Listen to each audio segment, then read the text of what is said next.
Imagine waking up tomorrow morning and discovering that the voice in your head, the one that's been your constant critic, your source of worry, your anchor to the past, has suddenly gone quiet. Not silenced through force, but transformed through understanding. Marcus Aurelius, the philosopher emperor who ruled Rome while battling his own mental struggles, wrote in his private journal, "You have power over your mind, not outside events. Realize this, and you will find strength." Today, we're going to explore one of the most transformative insights in Stoic philosophy, that your thoughts are not facts, they're interpretations, and interpretations can be changed. If you've ever felt trapped by negative thinking, paralyzed by worry, or defeated before you've even begun, this ancient wisdom might be exactly what you need to hear. Welcome back to Echoes of Being, where ancient wisdom meets modern life. I'm here to share something that changed my understanding of the human mind, a Stoic practice so powerful that it's now being used by therapists, peak performance coaches, and anyone serious about mental resilience.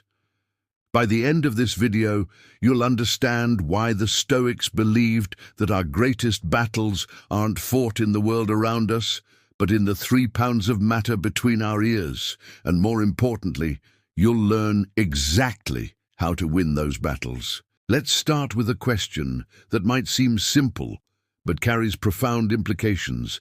Where do your thoughts come from? Most of us go through life assuming that our thoughts are just natural reactions to what happens to us. Someone cuts us off in traffic, and we think, that person is terrible. We don't get the promotion we wanted, and we think, I'm not good enough. A friend doesn't text back immediately, and we think they must be upset with me. These thoughts seem automatic, inevitable, like breathing. But here's what the Stoics discovered over 2,000 years ago. There's actually a space between what happens to you and what you think about it, a space where your power lives. Epictetus, who spent his early life as a slave before becoming one of history's most influential philosophers, taught his students a revolutionary idea. He said that we don't react to events themselves, but to our judgments about those events. Think about that for a moment. 2 people can experience the exact same situation and have completely different emotional responses. One person loses their job and spirals into depression, convinced their life is over. Another person loses their job and sees it as an opportunity to finally pursue that career they've always dreamed about. Same event, different interpretation, entirely different outcome. The Stoics called this the discipline of assent, the practice of examining your initial impressions before accepting them as truth. Now you might be thinking, that sounds nice in theory, but my negative thoughts feel completely real and justified. I understand that resistance, because I felt it too, but let me share something that might shift your perspective. Modern neuroscience has confirmed what the Stoics intuitively understood. Your brain is not designed to make you happy, it's designed to keep you safe. Your mind is constantly scanning for threats, problems, and dangers, because for most of human history, the optimists who ignored warning signs didn't survive long enough to pass on their genes. This negativity bias, as psychologists call it, means your brain is literally wired to focus on what could go wrong. The Stoics weren't fighting against human nature, they were developing a technology to work with it. Marcus Aurelius, who had every reason to indulge in negative thinking, ruling an empire constantly threatened by war, plague, and betrayal, developed a daily practice that we can still use today. Each morning he would remind himself, "Today I shall be meeting with interference, ingratitude, insolence, disloyalty, ill will, and selfishness." Now that might sound pessimistic, but here's the crucial part. He wasn't catastrophizing. He was preparing his mind so that when these things happened, and they inevitably would, he wouldn't be surprised or thrown off balance. He was removing the additional suffering that comes from thinking, this shouldn't be happening. He accepted reality as it was, not as he wished it to be. And that acceptance gave him the mental freedom to respond wisely rather than react emotionally. Let's talk about how negative thinking actually operates in your daily life, because understanding the mechanism is the first step to changing it. Negative thoughts typically follow predictable patterns that cognitive psychologists call distortions. There's catastrophizing, where you imagine the worst possible outcome and treat it as inevitable. There's black and white thinking, where everything is either perfect or terrible, with no middle ground. There's personalization, where you assume everything is somehow about you or your fault. There's fortune-telling, where you predict the future with absolute certainty, usually negatively. The Stoics didn't have these modern terms, but they recognized these patterns clearly. Seneca, the wealthy advisor to Emperor Nero, wrote extensively about how we suffer more in imagination than in reality. He observed that people torture themselves with fears about things that may never happen, and even if they do happen, are rarely as bad as imagined.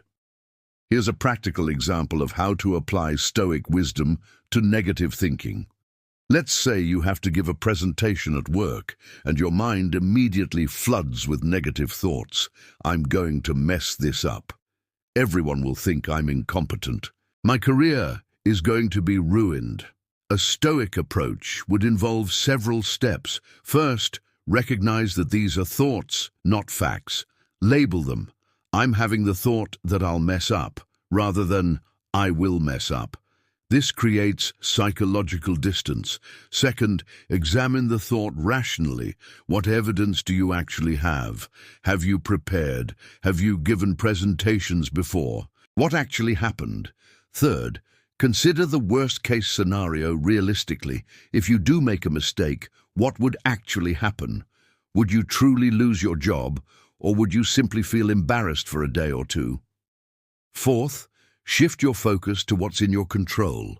You can't control how people will react, but you can control your preparation, your effort, and your attitude. This is what Epictetus meant when he divided everything into two categories: things within our control and things outside our control, and he insisted that all our power lies in focusing exclusively on the former. Did you know that Marcus Aurelius never intended for anyone to read his meditations? What we now consider one of the greatest philosophical works in history was actually his private journal, written in Greek while he was on military campaigns, reminding himself of Stoic principles during his darkest moments. He wasn't writing as a teacher to students. He was writing as a struggling human being to himself. This makes his words even more powerful because they weren't theoretical philosophy. They were practical tools he used to survive immense pressure and responsibility. When he wrote, "The impediment to action advances action. What stands in the way becomes the way," he wasn't being poetic. He was reminding himself that obstacles could be transformed into opportunities through the right perspective. Another common misconception about Stoicism is that it's about suppressing emotions or becoming cold and unfeeling. Nothing could be further from the truth. The Stoics weren't advocating for emotional numbness. They were teaching emotional resilience. There's a crucial difference. Seneca experienced profound grief when his young son died, and he wrote movingly about that pain. But he also wrote about not adding unnecessary suffering to necessary suffering, about not letting grief consume him to the point where he couldn't function or honor his son's memory properly. The Stoic goal isn't to feel nothing, it's to feel appropriately, to experience emotions without being controlled by them, to suffer what must be suffered without manufacturing additional suffering through our interpretations. Let's explore a second practical application, this time dealing with criticism. Imagine someone criticizes your work harshly. The automatic negative thought might be, "They hate me, I'm terrible at this, I should just quit." A Stoic approach would first ask, is there truth in this criticism? If yes, then it's not really criticism. It's valuable feedback that can help you improve. Marcus Aurelius wrote, If anyone can refute me, show me I'm making a mistake or looking at things from the wrong perspective, I'll gladly change. It's the truth I'm after, and the truth never harmed anyone. If the criticism is unfair or malicious, then it says more about the critic than about you. And why would you let someone else's character flaws determine your self-worth? Either way, you remain in control of your response. This doesn't mean criticism doesn't sting. It means the sting doesn't have to become a wound. The third practical application addresses one of the most common sources of negative thinking: comparison. We live in an age of constant comparison, where social media shows us carefully curated highlights of other people's lives, making our ordinary reality seem inadequate. The Stoics dealt with comparison too, though in different forms. Epictetus taught his students a powerful reframe. Don't compare yourself to others. Compare yourself to who you were yesterday. The only meaningful competition is with your former self. Are you wiser today than you were last year? Are you more patient, more disciplined, more compassionate? That's the only scoreboard that matters. When you catch yourself thinking, everyone else has it figured out except me, recognize that you're comparing your internal experience with all its doubts and fears to other people's external presentation, which reveals nothing about their internal experience. You're comparing reality to a carefully constructed illusion. Here's a fourth practical technique that might seem counterintuitive: the Stoic practice of negative visualization. Seneca recommended regularly imagining losing the things and people you value most, not to be morbid, but to cultivate gratitude and reduce anxiety. When you imagine your life without something you currently have, you suddenly appreciate it more deeply.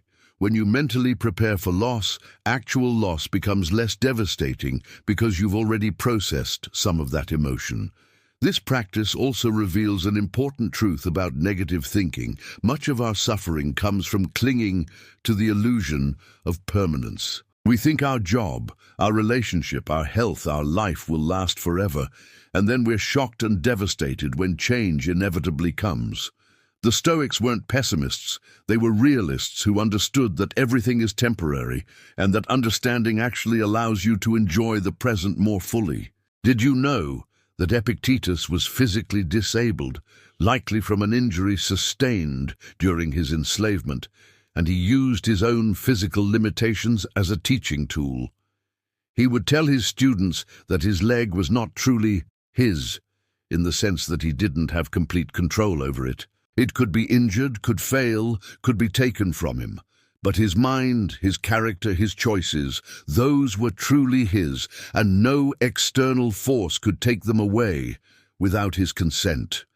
This distinction between what we own and what we merely borrow from the universe is central to Stoic peace of mind. Your reputation, your possessions, your body, even your relationships, all of these are ultimately outside your complete control. But your intentions, your effort, your integrity, your response to circumstances, these are yours, absolutely. Let's address the modern epidemic of anxiety, which is essentially negative thinking projected into the future. The Stoics had a fascinating relationship with the future. On one hand, they advocated for planning and preparation. Marcus Aurelius didn't neglect his duties as emperor because he was focused on philosophy. On the other hand, they insisted that worry about the future is almost always wasted energy. Seneca wrote, "We suffer more often in imagination than in reality, and the mind that is anxious about future events is miserable." Here's the Stoic reframe for anxiety. If you can do something about the situation you're worried about, then do it, and the worry becomes unnecessary. If you can't do anything about it, then the worry is still unnecessary because it changes nothing except your present peace of mind. This isn't dismissing real concerns. It's distinguishing between productive preparation and unproductive rumination. Another powerful Stoic tool for combating negative thinking is the practice of morning and evening reflection. Marcus Aurelius would begin each day by reminding himself of Stoic principles, essentially programming his mind before the day's challenges could program it for him. In the evening, he would review the day, not to beat himself up over mistakes, but to learn from them. Seneca recommended asking yourself each night, "What bad habit have I cured today? What vice have I resisted? In what respect am I better?" This isn't about achieving perfection, it's about making progress. The Stoics understood that changing your thinking patterns is like training a muscle. It requires consistent practice, patience with setbacks, and celebration of small victories. Here's something crucial that often gets overlooked in discussions of Stoicism: the importance of community and relationships. While Stoicism emphasizes self-reliance and internal resilience, it doesn't advocate for isolation. Marcus Aurelius wrote extensively about how humans are social creatures designed to work together for the common good. Negative thinking often thrives in isolation, where your thoughts echo in a chamber with no external perspective to challenge them. The Stoics valued friendship, mentorship, and philosophical discussion precisely because other people can help us see our blind spots, can offer alternative interpretations we haven't considered, can remind us of principles we've temporarily forgotten. If you're struggling with persistent negative thinking, talking with a trusted friend, a therapist, or a philosophical community can be transformative, not because they fix you, but because they help you see yourself more clearly. Did you know that Epictetus was physically disabled, likely from an injury sustained during his enslavement, and he used his own physical limitations as a teaching tool? He would tell his students that his leg was not truly his, in the sense that he didn't have complete control over it. It could be injured, could fail, could be taken from him. But his mind, his character, his choices, those were truly his, and no external force could take them away without his consent. This distinction between what we own and what we merely borrow from the universe is central to Stoic peace of mind. Your reputation, your possessions, your body, even your relationships, all of these are ultimately outside your complete control.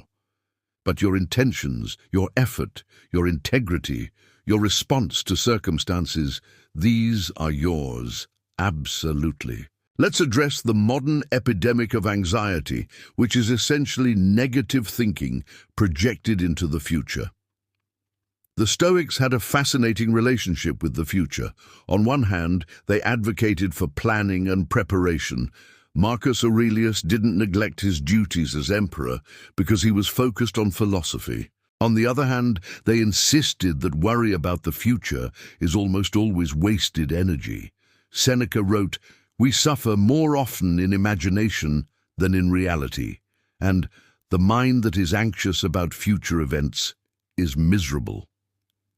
Here's the Stoic reframe for anxiety. If you can do something about the situation you're worried about, then do it, and the worry becomes unnecessary. If you can't do anything about it, then the worry is still unnecessary because it changes nothing except your present peace of mind. This isn't dismissing real concerns. It's distinguishing between productive preparation and unproductive rumination. Another powerful Stoic tool for combating negative thinking is the practice of morning and evening reflection. Marcus Aurelius would begin each day by reminding himself of Stoic principles, essentially programming his mind before the day's challenges could program it for him.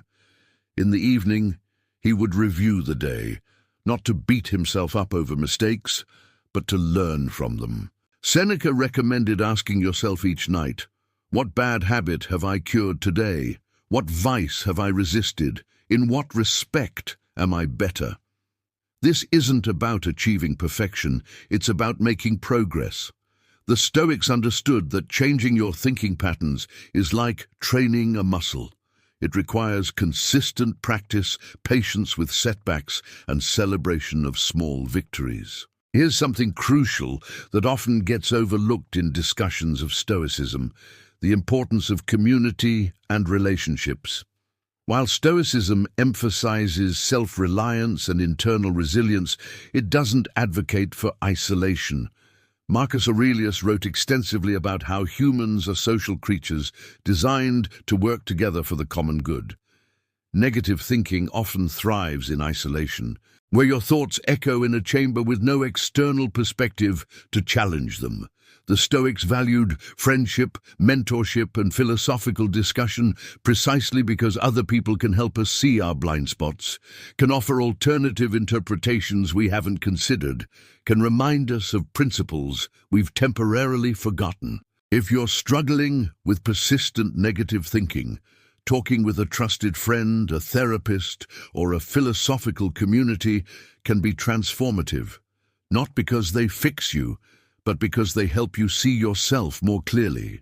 Did you know that Seneca was actually exiled from Rome for 8 years, sent to the island of Corsica on charges that were likely fabricated by political enemies? He could have spent those years consumed by bitterness, resentment, and negative thinking about the injustice of his situation. Instead, he used that time to write some of his most profound philosophical works, to study nature, to develop his ideas.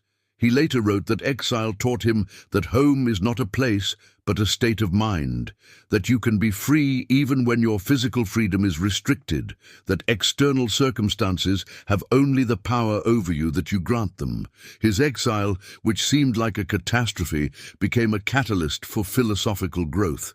This is what the Stoics meant by "the obstacle is the way." The very thing that seems to be blocking your path can become the path itself if you approach it with the right mindset. Let's talk about the relationship between negative thinking and perfectionism, because they're deeply intertwined. Perfectionists often experience constant negative thinking because reality can never match their impossible standards. The Stoics had a healthy relationship with excellence. They believed in striving for virtue and doing your best. But they also recognized that humans are fallible, that mistakes are inevitable, that progress is more important than perfection. Epictetus taught that when you make a mistake, you should acknowledge it, learn from it, and move forward without excessive self-recrimination. He said, "It's not what happens to you, but how you react to it that matters."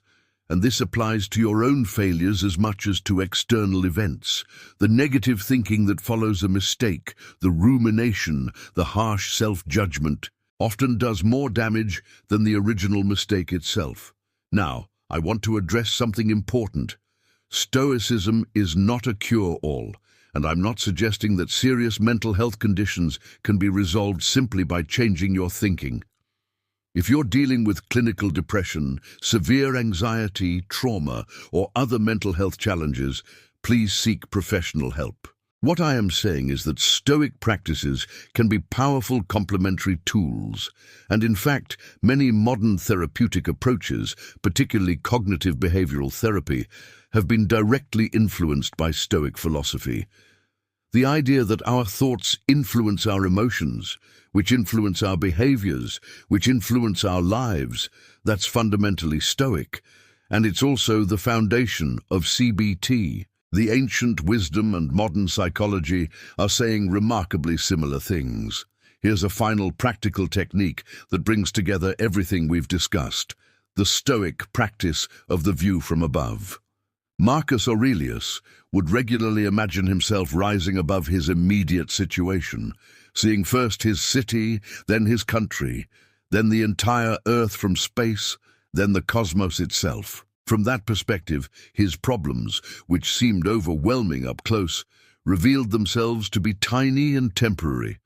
This isn't about dismissing your challenges as unimportant. It's about maintaining perspective. That argument you had, that embarrassing moment, that failure, that rejection, in the vast sweep of time and space, how much will it really matter? This practice helps interrupt the negative thinking spiral by literally changing your perspective. reminding you that you're part of something much larger than your immediate concerns. The Stoics also understood something that modern research has confirmed, that negative thinking is often a habit, and habits can be changed through consistent practice. Every time you catch a negative thought and challenge it, you're weakening that neural pathway. Every time you deliberately choose a more rational, constructive interpretation, you're strengthening a new pathway. Over time, the new way of thinking becomes more automatic. This isn't positive thinking in the sense of pretending everything is wonderful when it's not.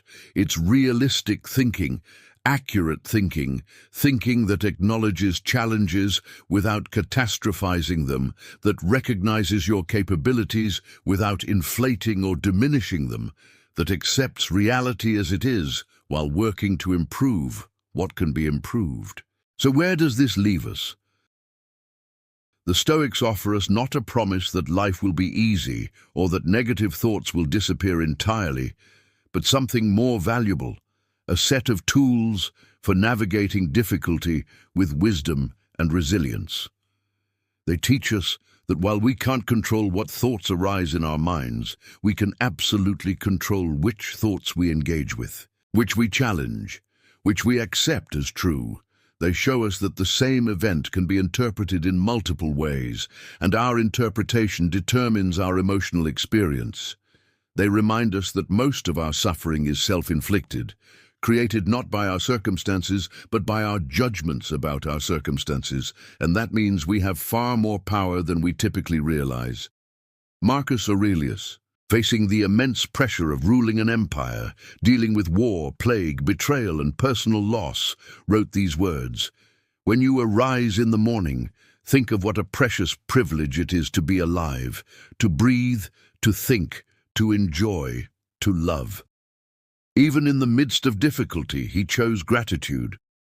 Even when he had every reason for negative thinking, he directed his mind toward what was good and valuable. That's not naive optimism, that's disciplined wisdom. That's the choice available to each of us, every single day, in every single moment. Here's what I want you to do today. Right now, identify one recurring negative thought that's been troubling you lately. Just one. Now write it down and ask yourself these Stoic questions. Is this thought based on fact or assumption? What evidence do I actually have? Am I confusing a possibility with a certainty? Is this within my control? If it happened, could I handle it? What would Marcus Aurelius, Seneca, or Epictetus say about this situation? What's a more accurate, rational way to interpret this? Don't force false positivity, but do demand truth from your thoughts. Most negative thinking crumbles under honest examination. I'll leave you with this reflection question. If you discovered that you only had 1 year left to live, would you spend it entertaining the same negative thoughts that occupy your mind now? Or would you suddenly find the clarity to dismiss them as the waste of precious time that they are? You don't have to wait for a terminal diagnosis to gain that clarity. You can choose it right now.